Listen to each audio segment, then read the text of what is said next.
Are you struggling with a Wi-Fi router that just won't cooperate? Don't worry, resetting it is easier than you think. In this tutorial, we'll guide you through 5 simple steps to reset your router and get your internet connection back on track. First, locate your router. It's usually a small box provided by your internet service provider, often found near where the internet cable enters your home. Make sure it's powered on and connected properly. Next, find the reset button. It's typically a small, recessed button on the back of the router. Now press and hold the reset button. Hold it down for about 10 to 30 seconds, depending on your router model, until the indicator lights start flashing. This signals that the reset process has begun. After releasing the button, give your router a few minutes to restart. You'll notice the lights stabilizing, indicating that the router is operational again.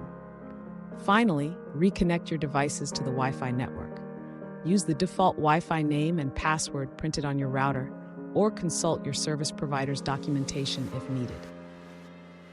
And that's it. You've successfully reset your Wi-Fi router in just 5 easy steps. Enjoy your restored internet connection, and remember, you've got the power to troubleshoot your tech. Thanks for watching, and see you again in our next video.